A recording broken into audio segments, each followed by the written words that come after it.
فرض کریں آپ کے ہاتھ میں، میرا مطلب ہے کسی بھی عام شخص کے ہاتھ میں بجلی کا ایک عام سا بل ہے، وہ اسے دیکھتا ہے، رقم پڑھتا ہے اور سب کچھ بالکل معمول کے مطابق لگتا ہے نا؟ بالکل، کیونکہ یہ ایک ایسا کام ہے جو ہر مہینے دہرایا جاتا ہے۔ مطلب ہم سب اس کے اتنے عادی ہو چکے ہیں کہ کوئی بھی اس پر زیادہ توجہ نہیں دیتا۔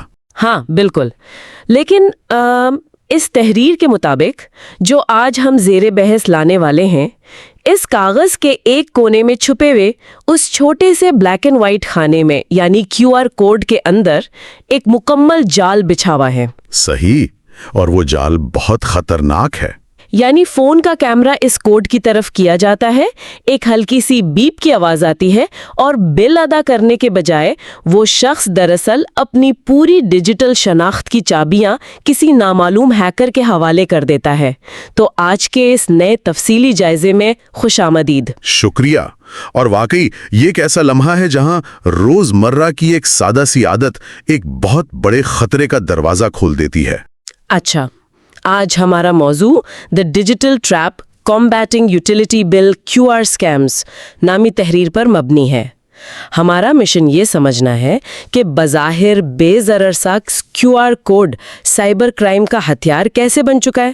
تو چلیں اس کا تفصیلی جائزہ لیتے ہیں۔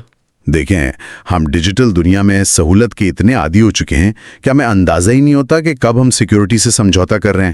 صحیح۔ مجھے سب سے پہلے یہ بتائیں کہ ایک مستند یوٹیلیٹی کمپنی کا چھاپا ہوا QR کوڈ وہ ہیکرز کا جال کیسے بن جاتا ہے؟ کیا وہ کمپنی کا سسٹم ہیک کر لیتے ہیں؟ ویسے دلچسپ بات یہ کہ وہ کسی بڑے سسٹم کو ہیک نہیں کرتے۔ مطلب اس طریقے کار کو سمجھنے کے لیے پہلے یہ دیکھنا ہوگا کہ QR کوڈ کام کیسے کرتا ہے۔ ٹھیک ہے، بتائیں۔ QR کوڈ بنیادی طور پر ایک فزیکل ہائپر لنک ہے۔ جیسے ہم کمپیوٹر پر کسی نیلے لنک پر کلک کرتے ہیں، ویسے ہی کیمرہ اسے پڑھ کر ویب سائٹ تک پہنچتا ہے۔ یعنی وہ کوئی سرور وغیرہ ہیک نہیں کر رہے؟ بالکل نہیں۔ جرائم پیشہ افراد یوٹیلیٹی کمپنی کے سرورز کو نہیں چھیڑتے، وہ صرف اعلیٰ کوالٹی کے پرنٹرز استعمال کرتے ہیں، جعلی QR کوڈز کے سٹیکرز چھاپتے ہیں اور انہیں محلوں میں اصلی بلوں کے اوپر چپکا دیتے ہیں۔ ایک منٹ، مجھے یہاں ایک بات سمجھنے میں مشکل ہو رہی ہے۔ اگر کاغذ پر کوئی سٹیکر لگایا جائے تو کیا دیکھنے والے کو فوراً محسوس نہیں ہوگا کہ یہ الگ سے چپکایا گیا ہے؟ اگر وہ عام چمکدار سٹیکر ہو تو یقیناً پتہ چل جائے گا، لیکن یہ لوگ بل کے کاغذ جیسی ہی ساخت یعنی ٹیکسچر اور رنگ کا میٹ پیپر استعمال کرتے ہیں۔ تو وہ بالکل اصلی لگتا ہے۔ جی، جب اس سٹیکر کو بالکل اسی جگہ پر لگایا جاتا ہے تو عام آنکھ کے لیے فرق کرنا لگ بھگ ناممکن ہو جاتا ہے۔ اور QR کوڈز کے ساتھ ایک اور بڑا مسئلہ یہ ہے کہ انسانی آنکھ ان کو پڑھ نہیں سکتی۔ بالکل، انسانی آنکھ انہیں پڑھ نہیں سکتی۔ یہ بات ذرا وضاحت طلب ہے۔ مطلب پڑھ نہیں سکتی سے آپ کی کیا مراد ہے؟ دیکھیں، اگر میں کاغذ پر ایک ویب سائٹ کا نام لکھوں جیسے citibank.com اور اس میں ہجے کی غلطی ہو تو آپ اسے پڑھ کر شک میں پڑ سکتے ہیں نا؟ ہاں، ظاہری بات ہے، اگر سپیلنگ غلط ہوں گے تو میں رک جاؤں گی۔ لیکن QR کوڈ تو صرف کالے اور سفید ڈبوں کا ایک بے ترتیب سا جال ہے۔ اسے دیکھ کر کوئی نہیں بتا سکتا کہ یہ صارف کو کس ویب سائٹ پر لے کر جائے گا۔ صحیح، صارف کو تبھی پتا چلتا ہے جب وہ اسکرین پر پیج کھلتے ہوئے دیکھتا ہے، اور تب تک بہت دیر ہو چکی ہوتی ہے۔ میں سمجھ گئی، یعنی یہ ایک اندھا راستہ ہے۔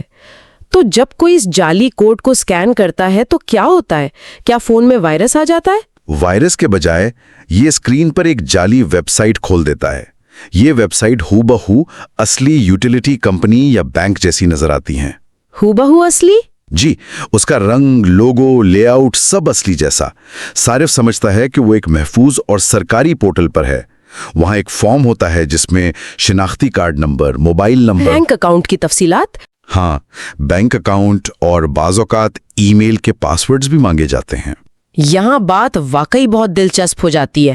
صارف تو صرف بجلی کا بل ادا کرنے آیا تھا، تو کیا وہ خود سے یہ سوال نہیں کرتا کہ ایک بل کے لیے اتنی گہری معلومات کیوں مانگی جا رہی ہیں؟ وہ سوال کر سکتا ہے، لیکن یہ جعلی ویب سائٹس انسانی نفسیات سے کھیلتی ہیں۔ وہاں اکثر ایک پیغام لکھا ہوتا ہے کہ نئے سیکیورٹی ضوابط کی وجہ سے بل کی ادائیگی کے لیے اکاؤنٹ کی تصدیق لازمی ہے۔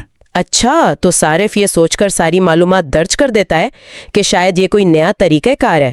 بالکل، لیکن سب سے خطرناک موڑ تب آتا ہے جب اسکرین پر 6 ہندسوں کا تصدیقی کوڈ یعنی OTP مانگا جاتا ہے۔ رکیں، یہ حصہ تو بالکل عقل سے باہر ہے۔ مطلب ہم سب جانتے ہیں بینک بھی پیغامات بھیجتے ہیں کہ اپنا او ٹی پی کسی سے شیئر نہ کریں، تو پھر کوئی عام سی ویب سائٹ پر اپنا او ٹی پی کیوں درج کرے گا؟ اسے سوشل انجینئرنگ کہتے ہیں۔ یہ ہیکرز فنی مہارت سے زیادہ انسانی خوف اور جلدی کا استعمال کرتے ہیں۔ مطلب وہ ڈراتے ہیں؟ ہاں، اس جعلی ویب سائٹ پر اکثر ایک ٹائمر چل رہا ہوتا ہے، جیسے آپ کا سیشن 2 منٹ میں ختم ہو جائے گا۔ وہ الٹی گنتی، وہ واقعی دباؤ ڈالتی ہے۔ بالکل، ایک انسان جس کے ذہن میں یہ ہو کہ بل جمع کروانے کی آخری تاریخ ہے، وہ اس ٹائمر کو دیکھ کر دباؤ کا شکار ہو جاتا ہے اور جلدی میں او ٹی پی درج کر دیتا ہے۔ یہ تو ایک طرح سے ڈیجیٹل یرغمال بنانے والی صورتحال ہو گئی۔ لیکن او ٹی پی درج کرنے سے کیا ہیکرز بینک کے سیکیورٹی سسٹم کو توڑنے میں کامیاب ہو جاتے ہیں؟ نہیں، اور یہ ایک بہت بڑی غلط فہمی ہے۔ جرائم پیشہ افراد بینک کے سسٹمز کو ہیک نہیں کر رہے۔ در حقیقت بینک کا سیکیورٹی سسٹم تو بالکل درست کام کر رہا ہوتا ہے۔ تو پھر مسئلہ کہاں ہے؟ مسئلہ یہ ہے کہ بینک کے سسٹم کو لگتا ہے کہ مستند صارفی لاگ ان کر رہا ہے، کیونکہ پاس ورڈ اور او ٹی پی تو بالکل درست ہوتے ہیں۔ تو اس کا مطلب ہے کہ یہ ایسا ہی ہے جیسے کوئی جیب تراش آپ کا بٹوا چرائے اور پھر آپ کے گھر جا کر دروازے کا تالا نہ توڑے، بلکہ آپ خود اسے اپنے گھر کی چابیوں کے سانچے بنا کر دے دیں۔ یہ ایک انتہائی شاندار تشبیہ ہے۔ کامیابی ٹیکنالوجی کو توڑنے میں نہیں ہے، بلکہ انسانی ذہن کو دھوکہ دینے میں ہے۔ اور جب وہ ماسٹر کی ان کے ہاتھ لگتی ہے تو وہ فوری طور پر بینک اکاؤنٹس کا کنٹرول سنبھال لیتے ہیں۔ یہ تو صرف آغاز لگ رہا ہے مجھے۔ ہاں، یہ واقعی صرف آغاز ہے۔ ویسے میں سوچ رہی تھی کہ اس طرح کے فراڈ کا سب سے برا نتیجہ یہ ہو سکتا ہے کہ وہ اکاؤنٹ سے چند ہزار روپے نکال لیں، لیکن اگر وہ شناختی کارڈ اور پاس ورڈ سب حاصل کر رہے ہیں تو اگلا مرحلہ کیا ہوتا ہے؟ جو ڈیٹا اکٹھا کیا جاتا ہے اسے ضائع نہیں کیا جاتا۔ ڈیجیٹل دنیا کی تاریک ترین جگہوں میں، جنہیں ہم ڈارک ویب یا آن لائن بلیک مارکیٹس کہتے ہیں، یہ معلومات باقاعدہ فروخت کے لیے پیش کی جاتی ہیں۔ کیا آپ بات کر رہے ہیں؟ یعنی ایک عام شہری کا ڈیٹا جو اس نے بل کے لیے دیا تھا، اب وہ کسی ایسی مارکیٹ میں بیچا جا رہا ہے جس کا نام تک اس نے نہیں سنا؟ بالکل، اور ان مارکیٹس میں اس ڈیٹا کی ایک پوری انڈسٹری ہے۔ تو وہ اسے کیسے بیچتے ہیں؟ کسی ایکسل شیٹ کی طرح؟ ہاں، ان مارکیٹس میں ایک اصطلاح استعمال ہوتی ہے جسے فلز کہتے ہیں، مطلب فل انفارمیشن۔ اس میں اس شخص کا نام، تاریخ پیدائش، شناختی کارڈ نمبر، سب کچھ ہوتا ہے۔ اور مجرمانہ گینگ یہ خرید کر کیا کرتے ہیں؟ وہ انہیں مزید سنگین جرائم کے لیے استعمال کرتے ہیں۔ ان میں سب سے خطرناک چیز سم جیکنگ، یعنی جعلی سم رجسٹریشن ہے۔ ایک منٹ، سم جیکنگ؟ تو کیا وہ کسی کے شناختی کارڈ کی تفصیلات استعمال کر کے نئی سم خرید لیتے ہیں؟ کوئی ٹیلی کام کمپنی انہیں اتنی آسانی سے سم کیسے دے سکتی ہے؟ وہ عام طور پر اس شخص کی مکمل معلومات استعمال کرتے ہوئے ٹیلی کام کمپنی کو یہ باور کرواتے ہیں کہ ان کی سم گم ہو گئی ہے یا خراب ہو گئی ہے۔ اچھا۔ اور جب نئی سم جاری ہوتی ہے تو جو سم اس وقت صارف کے فون میں موجود ہوتی ہے، اس کے سگنلز اچانک غائب ہو جاتے ہیں۔ تو اس سب کا اصل مطلب یہ ہوا کہ سکین تو بجلی کے بل کا کیا گیا تھا، لیکن نتیجہ یہ نکلا کہ متاثرہ شخص کا فون کام کرنا بند کر دیتا ہے۔ اور چونکہ اب سم ان کے پاس ہے تو بینک کے تمام پیغامات اور او ٹی پی اس مجرم کے پاس جانا شروع ہو جاتے ہیں۔ یہ تو حد ہو گئی۔ اور صرف بینک نہیں، وہ ان چوری شدہ پروفائلز کو بلیک میلنگ، دہشت گردی یا غیر مجاز ٹرانزیکشنز کے لیے بھی استعمال کرتے ہیں۔ مطلب مجرم کوئی نامعلوم شخص ہوتا ہے، لیکن تفتیش کے دوران نام اس بے گناہ شہری کا سامنے آتا ہے۔ جی بالکل۔ لیکن ایک بات مجھے بہت حیران کر رہی ہے، اگر کسی کے نام پر اتنے بڑے پیمانے پر کچھ ہو رہا ہے تو کیا اسے فوراً پتہ نہیں چل جانا چاہیے؟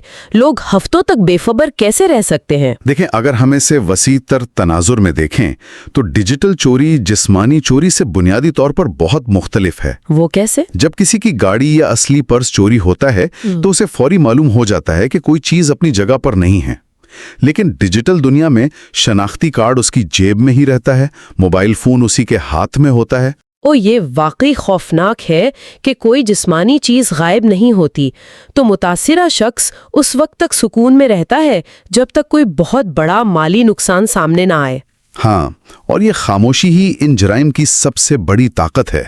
جب تک احساس ہوتا ہے مجرم کئی قدم آگے جا چکے ہوتے ہیں۔ اور اس سب کا اثر صرف اس ایک فرد تک محدود نہیں رہتا. مجھے لگتا ہے کہ اس کے معاشراتی اثرات بہت خطرناک ہیں. یہ ایسا ہی ہے جیسے کسی نے گاؤں کے صاف پانی کے کنویں میں زہر ملا دیا ہو. بالکل درست. زہر شاید ایک ہی شخص نے ملایا ہو، لیکن جب 2-4 لوگ بیمار پڑیں گے تو پورا گاؤں اس کنویں سے خوفزدہ ہو جائے گا. لوگ ڈیجیٹل نظام پر اپنا اعتبار کھو دیں گے. اس سے بہتر مثال نہیں ہو سکتی. ڈیجیٹل معیشت کی بنیاد ہی عوامی اعتماد پر ہے. جب ایسی خبریں پھیلتی ہیں تو لوگ حکومتی پروگرامز اور آن لائن سہولیات سے دور بھاگنے لگتے ہیں. خاص طور پر ہمارے بزرگ شہری جن کے ڈیجیٹل آگاہی ویسے ہی محدود ہیں. جی وہ تو ویسی ٹیکنالوجی سے گھبراتے ہیں. پھر وہ کہتے ہیں کہ ہمیں یہ ایپس نہیں چاہیے، ہم خود قطار میں کھڑے ہو جائیں گے. تو ہم انہیں کیسے بچا سکتے ہیں؟ کیا ہم ٹیکنالوجی ترک کر دیں؟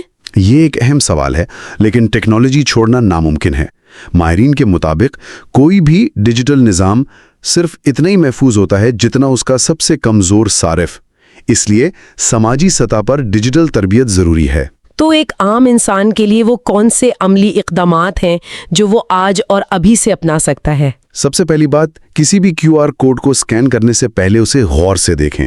اگر بل پر کوئی سٹیکر الگ سے چپکایا گیا محسوس ہو تو اسے کبھی اسکین نہ کریں. اور بل کیسے جمع کروائیں پھر؟ ہمیشہ یوٹیلیٹی کمپنی کی مستند ایپ، بینک کی آفیشیل ایپ یا سرکاری ویب سائٹ کا براہ راست استعمال کریں. لنکس پر بھروسہ نہ کریں. اور وہ OTP والا مسئلہ؟ وہ سب سے اہم ہے. کوئی بھی مستند ادارہ کسی لنک پر جا کر OTP یا پاسورڈ نہیں مانگتا. اگر کوئی صفحہ 6 ہندوستوں کا کوڈ مانگ رہا ہے اور وہ آپ کی اپنی جانی پہچانی ایپ نہیں ہے تو فوراً براؤزر بند کر دیں. یعنی جب تک ہم اپنے گھر کی چابیاں، میرا مطلب ہے اپنا OTP خود ان کے حوالے نہیں کریں گے، وہ ہمارا کچھ نہیں بگاڑ سکتے. بالکل، آگاہی ہی ہمارا سب سے بڑا ہتھیار ہے. تو اگر ہم اپنی گفتگو کو سمیٹیں، ہم نے دیکھا کہ کیسے بظاہر زندگی آسان بنانے والا QR کوڈ ایک خطرناک ہتھ کنڈا بن چکا ہے. یہ ہیکرز کا ایسا جال ہے جو مشین کو نہیں، ہماری سہولت پسندی اور جلد بازی کو ہیک کرتا ہے. اور اس کے نتائج بہت سنگین ہیں. یہ ایک سادہ سا scan on line black market اور سم جیکنگ تک لے جاتا ہے. ذاتی معلومات کو خفیہ رکھنے کی عادت ہی ہماری ڈھال ہے. تو آج کے اس تفصیلی جائزے کے اختتام پر ایک سوال سوچنے پر مجبور کرتا ہے. جرائم پیشہ افراد ڈیجیٹل سہولیات کو اتنی کامیابی سے ہتھیار بنا چکے ہیں کہ اصلی اور جعلی کی پہچان لگ بھگ ناممکن ہو گئی ہے. جی. تو کیا مستقبل کی ٹیکنالوجی ہم سے یہ تقاضا کرے گی کہ ہم اپنی روزمرہ زندگی کی ہر سہولت پر بنیادی طور پر عدم اعتماد کرنا سیکھ لیں؟ کیا اعتبار ہی ہماری سب سے بڑی کمزوری بن گیا ہے، یا اسے بچانے کے لیے ہمیں اپنی ڈیجیٹل عادات مکمل طور پر بدلنا ہوں گی؟ یہ وہ فکر انگیز سوال ہے جو آنے والے وقت میں ہمیں خود سے پوچھنا ہوگا. امید ہے آج کی گفتگو سننے والوں کے لیے معلومات افزا رہی ہوگی. اگلے تفصیلی جائزے تک کے لیے اجازت دیجیے.